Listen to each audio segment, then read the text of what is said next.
இந்த வீடியோவில் ஃப்ளட்டரை பயன்படுத்தி நாங்கள் ஒரு பட்டன் ஒன்று டெக்ஸ்ட் பட்டன் ஒன்றை கிளிக் பண்ணிக்க நெக்ஸ்ட் பேஜுக்கு போகிற மாதிரியும் அதோட அந்த நெக்ஸ்ட் பேஜில் இருந்து அதில் தரப்பட்ட பட்டனை கிளிக் பண்ணிக்க முதல் பேஜுக்கு வர மாதிரி எப்படி க்ரியேட் செய்வது என்பது பற்றி இந்த வீடியோவில் பார்க்கலாம். அந்த ப்ரொஜெக்டை ரன் பண்ணுவமாக இருந்தால் இப்போ எங்களுக்கு பேஜ் என்ற பெயரில் அந்த இதுக்கு ஹெட்டிங் வச்சுருக்கிறோம். இதில் go to செகண்ட் பேஜ் என்ற பட்டனை கிளிக் பண்ணிக்க அடுத்த பேஜுக்கும், go to front page first page என்றதை கிளிக் பண்ணிக்க முதல் பேஜுக்கும் வர மாதிரி நாங்கள் இதில் க்ரியேட் பண்ணியிருக்கிறோம். இதான் ஃபஸ்ட் ப்ரொஜெக்ட் இதான் பேஜ். இதில் நாங்கள் அந்த பட்டனை திறப்பட்ட டெக்ஸ்ட் பட்டனை கிளிக் பண்ணிக்க நெக்ஸ்ட் பேஜுக்கும், அந்த பட்டனை கிளிக் பண்ணிக்க முன் பேஜுக்கும் வர மாதிரி எப்படி க்ரியேட் செய்வது என்பது பற்றி இந்த வீடியோவில் பார்க்கலாம்.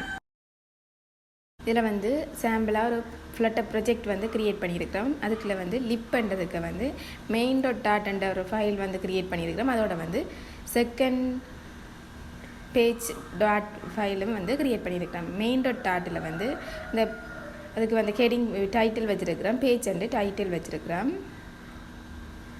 அடுத்த அங்கே ஒரு ஃபர்ஸ்ட் பேஜ் என்ற ஒரு கிளாஸ் எழுதியிருக்கிறோம். ஃபர்ஸ்ட் பேஜ் என்ற ஒரு கிளாஸ் எழுதியிருக்கிறோம். அதுக்குள்ளே ஒரு அப்பார் க்ரியேட் பண்ணியிருக்கிறோம், அப்பார் க்ரியேட் பண்ணியிருக்கிறோம். அதுக்கு டைட்டில் வச்சுருக்கிறோம் ஃபர்ஸ்ட் ப்ராஜெக்ட் ஒரு அப்பார் க்ரியேட் பண்ணியிருக்கிறோம். அதுக்கு ரிட்டர்ன் பண்ணியிருக்கிறோம், ஹெஃபோல்ட்டை ரிட்டர்ன் பண்ணி அதுக்குள்ளே அப்பார் க்ரியேட் பண்ணியிருக்கிறோம். இந்த க்ரியேட் பண்ணின அப்பார் கோலன் போட்டு அப்பார் கொடுத்து அதுக்குள்ளே அந்த அப்பாருக்கு டைட்டில் வச்சுருக்கிறோம், டெக்ஸ்ட் ஃபர்ஸ்ட் ப்ரொஜெக்ட் டைட்டில் வச்சுருக்கிறோம். அதுக்கு பேக்ரவுண்ட் கலர் கொடுத்துருக்குறோம், ரெட் கலர் பேக்ரவுண்ட் கலர் கொடுத்துருக்குறோம். ஃபர்ஸ்ட் ப்ரொஜெக்ட் அவ்வாறுக்கு ஹெட்டிங் வச்சு அதோட பேக்ரவுண்ட் கலர் ரெட் கொடுத்துருக்குறோம். தொடர்ந்து பாடி பார்ட் எழுதியிருக்கிறோம். பாடி பார்ட்டில் சென்டர் பாடி பார்ட் சென்டரில் வர மாதிரி ஒரு டெக்ஸ்ட் பட்டன் க்ரியேட் பண்ணியிருக்கிறோம். டெக்ஸ்ட் பட்டன் பாடி பார்ட்டில் வர மாதிரி ஒரு டெக்ஸ்ட் பட்டன் க்ரியேட் பண்ணியிருக்கிறோம். அதுக்குள்ளே 1% ஒரு மெத்தட் எழுதி அந்த 1% மெத்தட்டுக்கு நேவிகேட்டர் டாட் புஷ் ப்ராக்கெட்டுக்கு content material page button builder context equal to next page என்ற அடுத்த பேஜில் இருக்கிற நெக்ஸ்ட் பேஜ் டாட் என்ற ஃபைலில் இருக்கிற நாங்கள் ஒரு நெக்ஸ்ட் பேஜ் ஒரு மெத்தட் எழுதினாங்க. அந்த மெத்தட்டை இங்கே கால் பண்ணிக்க அந்த பேஜுக்கு போகிற மாதிரி நாங்கள் இதில் எழுதியிருக்கிறோம்.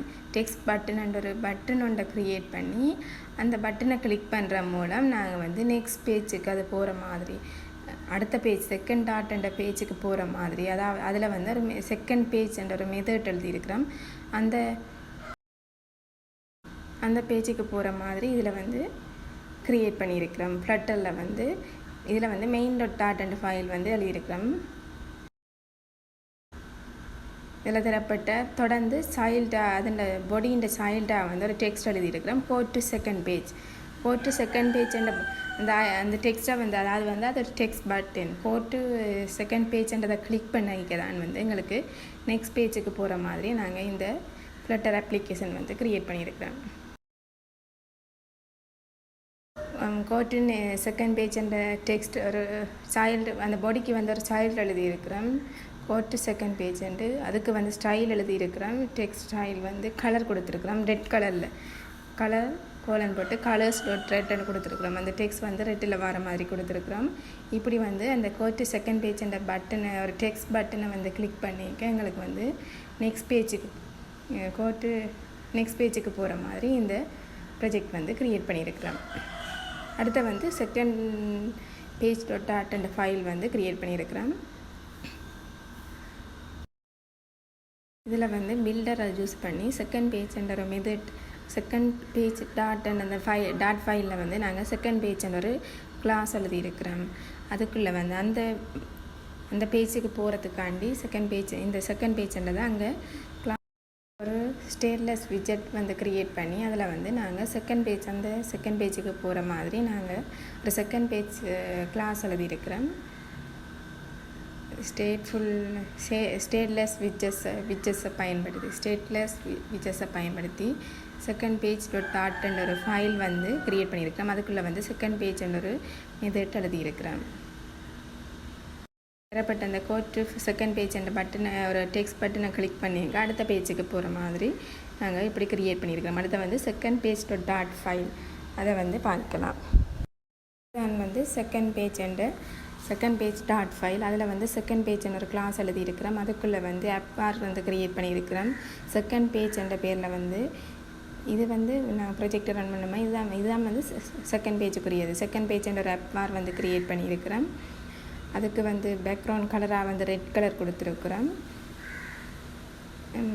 அதுக்கு வந்து டைட்டில் வந்து செகண்ட் பேஜ் என்று கொடுத்துருக்குறோம். தொடர்ந்து அதில் பாடி எழுதியிருக்கிறோம். சென்டரில் வர மாதிரி அதுக்குள்ளே வந்து டெக்ஸ்ட் பட்டன் வந்து போட்டிருக்கிறோம். அதாவது வந்து கோட்டு ஃபர்ஸ்ட் பேஜ் செகண்ட் பேஜில் நின்று கொண்டு கோட்டு ஃபர்ஸ்ட் பேஜுக்கு போகிறதுக்கு ஒரு டெக்ஸ்ட் பட்டன் வந்து க்ரியேட் பண்ணியிருக்கிறோம். அதோட கலரை வந்து ரெட்டன் கொடுத்துருக்குறோம். அதோட வந்து 1+ ஒரு மெத்தட் எழுதி navigated.pub context கொடுத்து இப்படி வந்து செகண்ட் பேஜ் .art என்ற ஃபைலை வந்து க்ரியேட் பண்ணியிருக்கிறோம். இதுதான் வந்து செகண்ட் பேஜ் .art என்ற ஃபைல். குறிய பட்டனை கிளிக் பண்ணி ரன் பண்ணுவமாக இருந்தால் இப்போ எங்களுக்கு குரோமில் வந்து நாங்கள் ரன் பண்ணினோம்னா எங்களுக்கு வந்து ஃபர்ஸ்ட் பேஜ் எங்களுக்கு வந்து ரன் பண்ணுவமாக இருந்தால் ஃபர்ஸ்ட் பேஜ் என்ற ஒரு பார் வந்துருக்கு. அதோட வந்து கோட்டு செகண்ட் பேஜுக்கு போகும். அதே கோட்டு ஃபர்ஸ்ட் பேஜ் என்ற பட்டனை கிளிக் பண்ணிக்க எங்களுக்கு ஃபர்ஸ்ட் பேஜுக்கு வர மாதிரி இப்படி க்ரியேட் பண்ணியிருக்கிறோம். மேலும் இது போன்ற தொடர்ச்சியான வீடியோக்களை பெற எமது சேனலை சப்ஸ்கிரைப் செய்து கொள்ளுங்கள். நன்றி.